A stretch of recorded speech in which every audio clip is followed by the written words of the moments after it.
Right, enough of that stupidity. We'll be doing that again at next Demented Eloquence. But for now, we'll be going back to our Hello Poetry Poets, and starting with the man at the front who now has a bed for the night. Well, hey, thanks very much. And so, can you give it up for Ryan Van Winkle?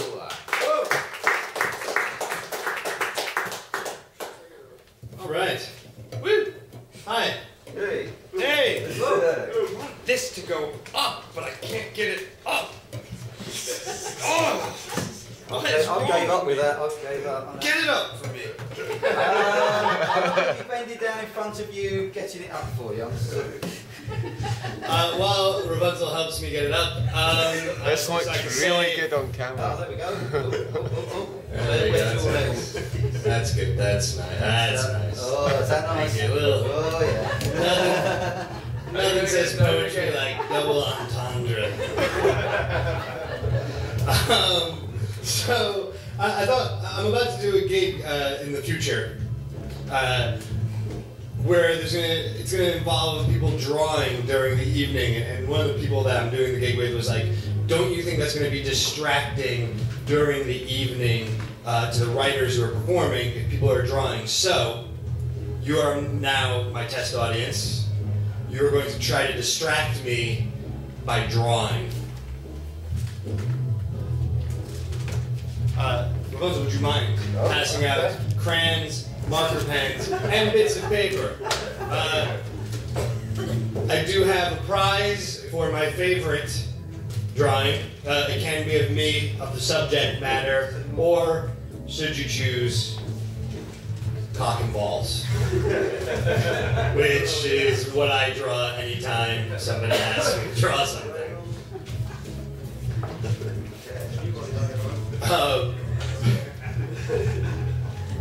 And I'll come around, and you can bring them to me afterwards, and then we'll put some of them up on the website. I do have a prize for the winner, but I'm not sure what it is. But it's probably crap. But it could be interesting crap, not literal crap, metaphorical crap, like the music. Take that, fucking rock stars. Oh, wonderful. So this poem I'm going to start with, and Rapunzel will hit a bell or throw something at me as soon as it's late. I'm timing you now, mate. Don't forget. This poem is about moving in with your partner. Do some of you live with your partners? Yes. Well, that's surprisingly enthusiastic. Good. But you do live with the lovely Rapunzel, so you're lucky. You can play a little game with yourself, and you could try to guess how this all worked out. The apartment. Oh, I'm just trying to get into the groove here. No. The apartment. Our new walls, empty in the dusk, hang like sheets before first light. There is a driven nail by the stove that could hold a pan if the walls stay sturdy, and the old tenants left a mirror in the bedroom which looks back at staring walls with fine cracks like a museum's basement vase. There are brown smears in the study, chocolate, blood, or shit. We don't know what will happen to us here, or what will settle on rented walls, or if nothing will settle at all. We've just moved, and already we are bitter, cranberries in each other's mouths, biting about the photos, the place of the table, lay of the bed. The apartment is a city hall we cannot fight, so we turn like lawyers against each other, let the walls stare. There is a mirror to look into, a nail to hang on to. Our unopened boxes hide in corners and closets like beaten children. And we will take the blood off the walls and the dust from the shelves. We have 1 year together in a place that is empty at dusk and feels like fog inside and between us and Christ. Tomorrow we will live here.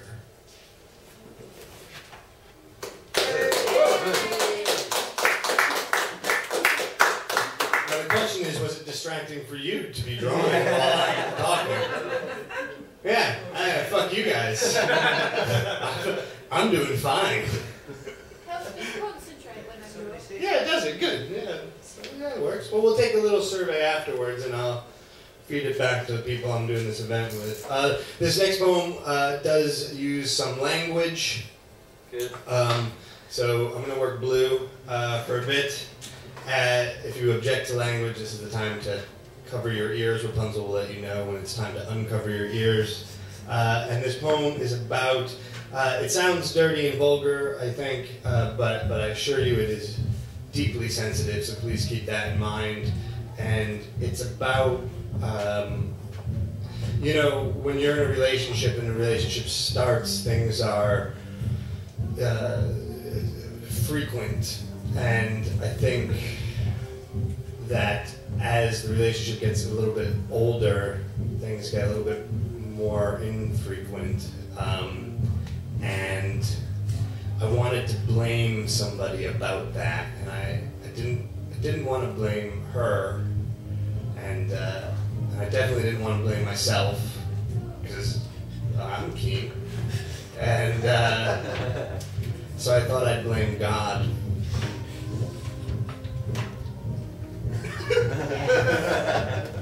Wow, that band just got really good. This is called Babel, or Babel.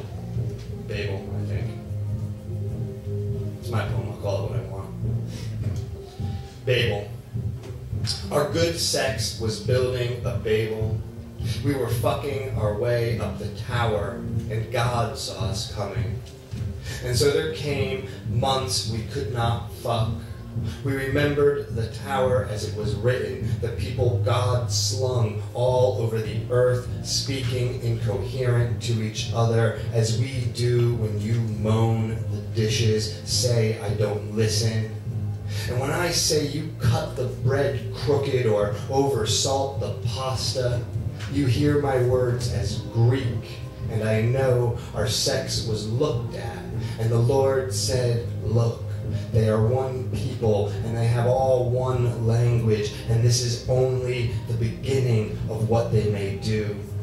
And so, you come to me at night, and some nights I come before you, humble flesh with a different tongue.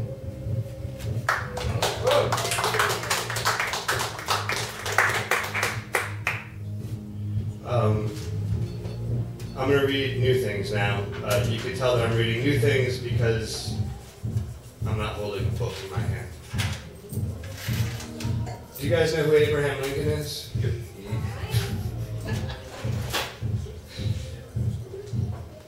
Good. Apparently he was a vampire killer or something. What's that? Pantalones. Not until August. Not until August, or Pantalones, which would be a perfectly good comment. Pantalones! You would have achieved the best heckle I've ever had if you had actually said Pantalones. Damn. Well, Abraham Lincoln, this is a poem, it doesn't have a title, but does start with a quote. When my fake wife, actual girlfriend, left me, I wrote this poem by way of trying to understand that someday we'll be back together. Fuck. I've never said that aloud. Abraham Lincoln said, nothing can be lost by taking time. If there be an object to hurry any of you in hot haste to a step you would never take deliberately, that object will be frustrated by taking time, but no good object can be frustrated by it.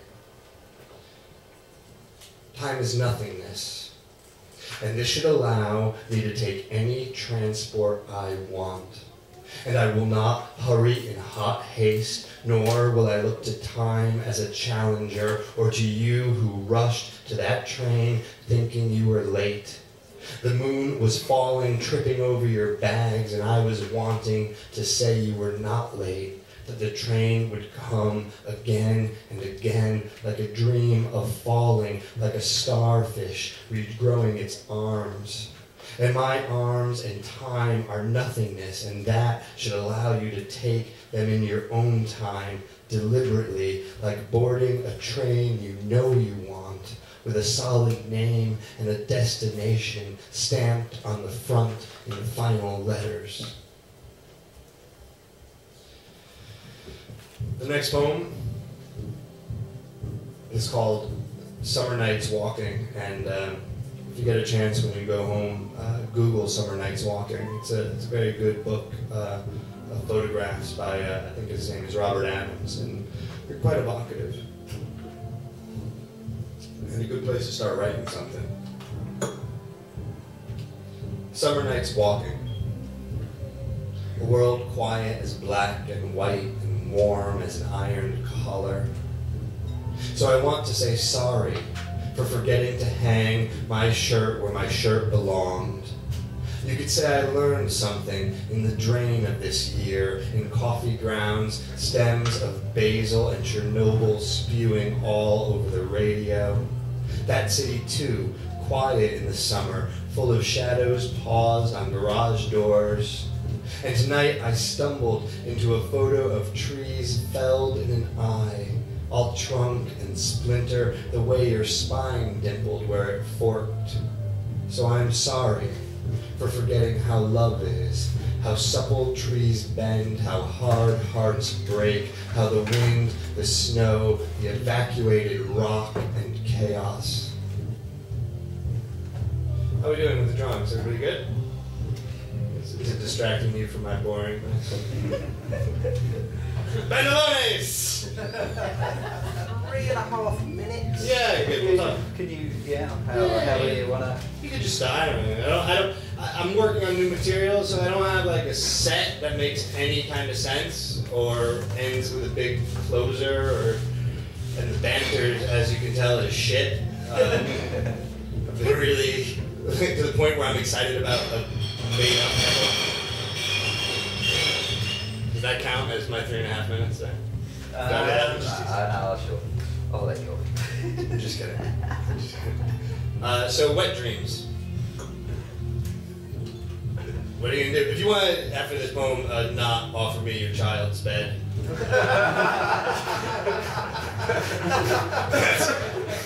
That's totally understandable.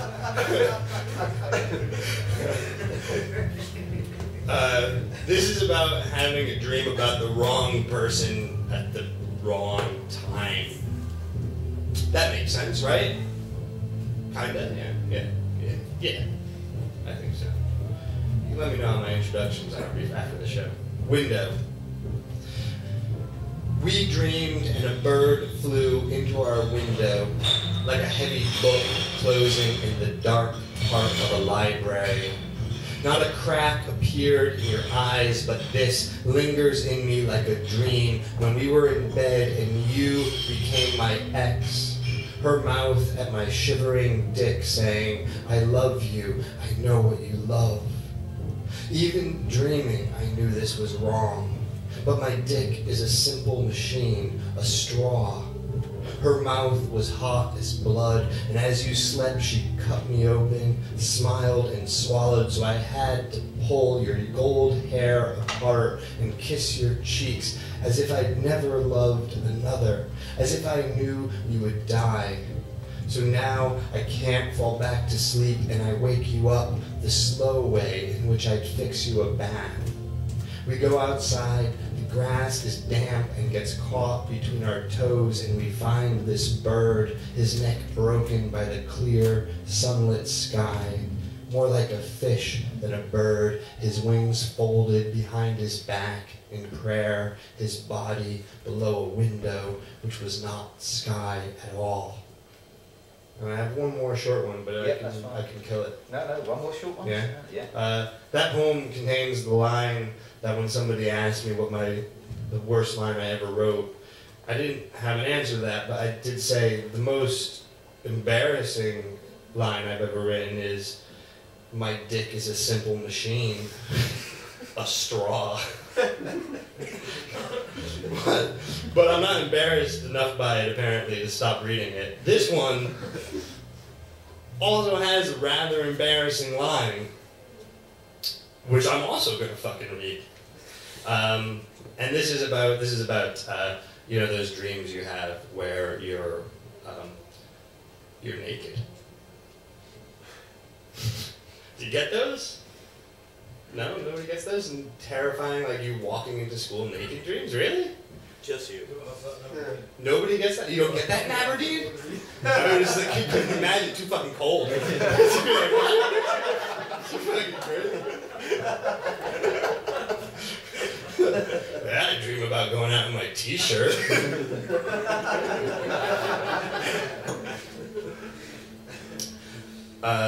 This is called epicene, which is a word that means having the qualities of both sexes.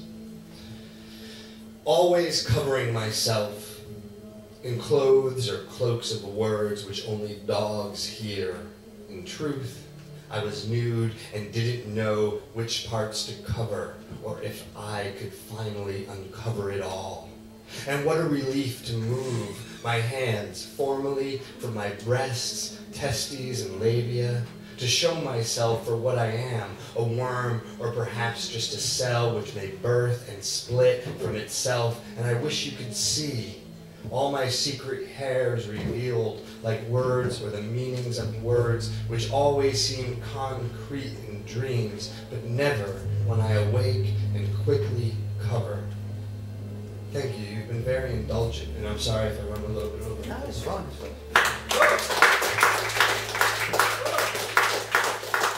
Yeah, give it up for Ryan Van Winkle.